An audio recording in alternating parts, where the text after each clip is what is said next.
Well, here we are again, and there's been quite a bit of progress since that last little video. There's been a bit of a gap between the filming I took on that and what I've done. So let's take a look. Moving up to the top here. Now that little servo was already there, as you already know. But what I've added is the Campbell's kit, which was originally Ayres Chairs, which is now a Gruesome Casket Company. That's there, and behind it will be that little tie mill. Now they're both being serviced by a little narrow gauge line, which is in there, and they both diverge into a point behind those two little buildings. I'll just move and show you. Hang on. Right, so I've got the line that services the casket company, and the other one runs around the back of the building, which will service not only the tie mill, but also pick up the sawdust from that sawdust bin behind there. The chute comes down over the track. So I have used 009 track, 9mm narrow gauge stuff, because I've gone down that way, which is HON 2.5, the old 2'6" narrow gauge. These little buildings there, not quite sure exactly where they're going to go yet, but that garage there will stay there. But there'll be more buildings to fill in around here as well. So we diverge into a point there, and from that point it will go into about a tunnel about here, and it will come out of the tunnel about the end of that piece of track and go across a girder bridge, across that little ravine there where the river flows into the trestle end, and then into another tunnel and around the corner there, and we'll go down and join up the rest of the track down that way into a little transfer yard. We've got all this spare space here in front of the camera yet to design what to put where, but that can come down the track. Our main focus at the moment is on this little area here. So that's what we're up to at the moment. There's much to be done. I've got plaster along the ridge there that runs down to the lower tracks. That's what we're up to. I shall carry on with some a little bit more plastering and painting, and start on the scenery next. I'll see you in a little while. Right there, as you can see, we've got plaster on the little slope from the upper level down to the lower level where the main line runs. I put that yellow tape over the top of the main line next to the slope there, so that we wouldn't get plaster all over it and make a great mess. Good investment is a bit of tape over the line when you're doing this sort of work. Saves a lot of mucking around and cleaning up afterwards. So that's where we're at with that. Once that plaster dries, I can get some paint onto it. I have started ballasting this little narrow gauge line here. It's the start of it there at the loading and unloading dock at the Coppin factory. Well, I just want to show you how I get this colour on these rock faces. It's not rocket science, but it's just a bit of basic sort of painting technique. I start off and get a nice wet brush, and I've got to put some base grey on there. So do that and get a good dab of that all over the place. It's a matter of mixing colours together and getting the shades, because when you look around nature, nothing's one colour. It's all different shades of different colours. So I've got some looky green there that's all wet, and we get some more of that on there. Get a bit of contrast in our whole thing. Don't worry, it's not finished yet.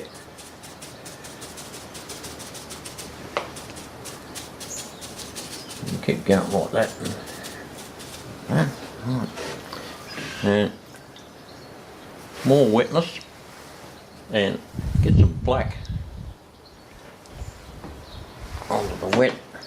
And this is going to dribble into all the nooks and crannies, hopefully. So we'll just get it a bit on that like that, and start getting that in there. Don't be too particular about how it looks, because it all comes out alright in the end when it dries.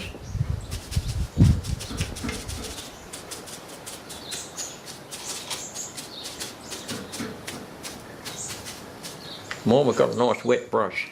We want to look for any white spots that the plaster's still sticking through, like over there. So we'll just get a bit of colour of something and add into those holes. And if it's nice and wet, it'll usually dribble in there and fill them up. And we can always come back later when it's dry and do the same thing. And that will tend to dribble into the holes and end up like that. And I'll just pan back, and basically there you have it. There's your rocky face ready to start putting a bit of scenery material on. Our next step, paint's dry by the way, this is the next day. Our next step in this little area is to get some ballast on this lower track here. We don't have to worry about this one so much yet until we get the scenery on this side begun. So mainly just to get the ballast on this track. So I've spread ballast in amongst the rails and used a little tiny brush to smooth it all out and get it off the sleepers and away from where it shouldn't be, even it all out. And next, so that the glue will run through it really easily, I use just some water in a squirty bottle with just a touch of detergent in it, and that makes the water dissipate through the ballast really quickly and the glue. So you just give that a light squirt.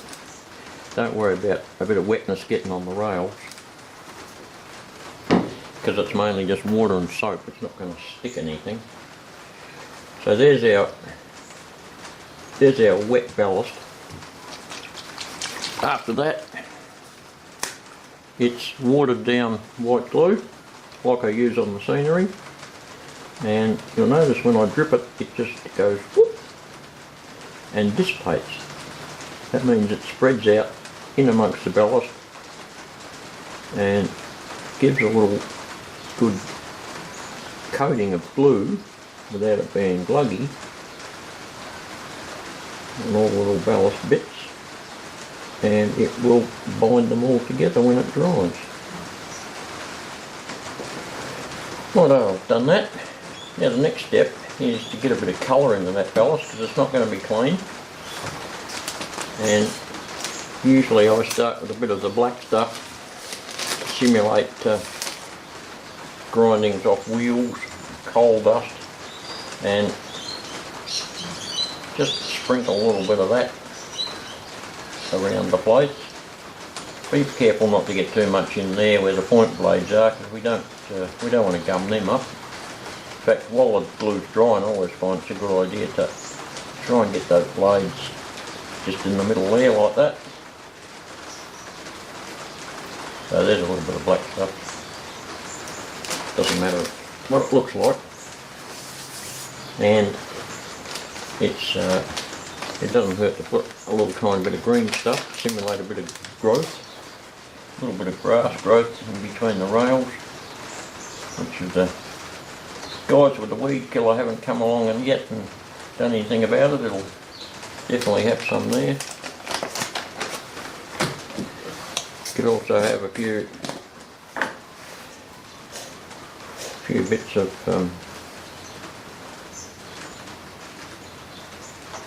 little bushy type material. That doesn't hurt, especially over near the rock face there. You're going to get that lined up. So, put a bit there, like that. Even some next to that. There you go, that won't hurt. It doesn't have to be too uniform, just random here and there. The random the better, because that's what nature's all about in this type of thing. It's pretty random. Once we've got that, a little bit more watered down aqua here, and dribble that on the tops of our little bushy bits, and that'll coat that and soak in.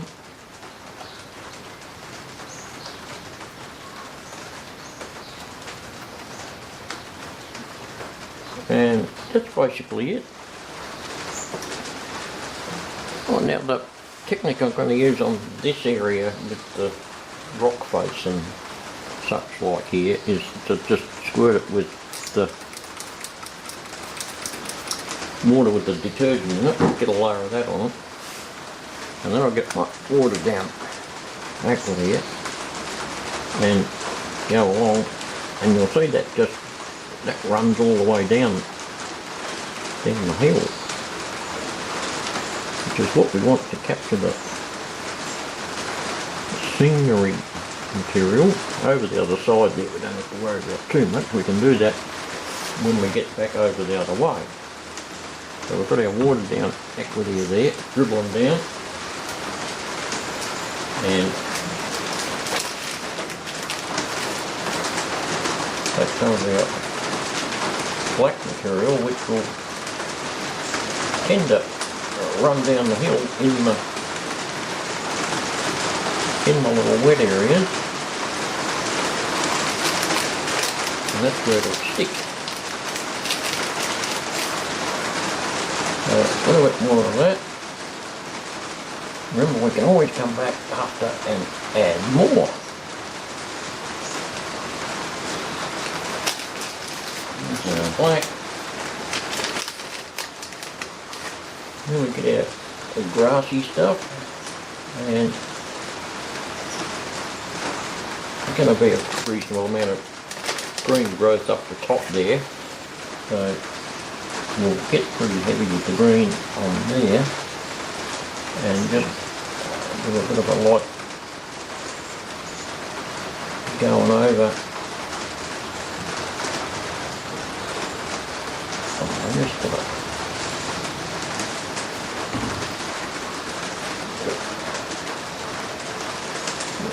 Sticking out there, with brush here or something. Right, now that's basically it. We can leave that to dry and come back and put more on it later. How we see fit. I'll put a bit of ballast in that bit of track there next to the rock face. Tidy up the rock face a bit, put a little bit more scenery on that. So that should just about do that area for now. And our next concentration is, if you can see it in amongst all the materials, is that little narrow gauge line there. We'll start ballasting that on the back of that shed. Well, I have positioned the little tie mill in there, glued that down, and I've put this pad of plaster here. It's smooth, although you can't tell that on the screen, but that's going to be a little log reception yard, if you like, and they'll come up a ramp which I'll build from down below that'll get fed by some sort of ancient tractor come forklift type thing, and the logs will get towed up there and processed in the little tie mill, and the outgoing product will let's see, come out about here, and they'll be stacked up and get put onto the little rail cars and off they'll go. That's the plan anyway. So that's in position with the glue drying. and I'll mesh the sides of its little base in with all the rest of the scenery, and carry on.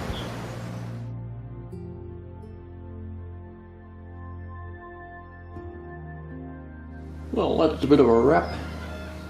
That's about all we're going to get to for this little update. I'll continue working on this during the following week, and come back to you with another update next week. We're just finishing off putting that little tie mill into place and meshing all the scenery around it. I just was doing a little bit in there. So yeah, that's about it for this week, and hope you enjoyed this update, and we'll see you soon.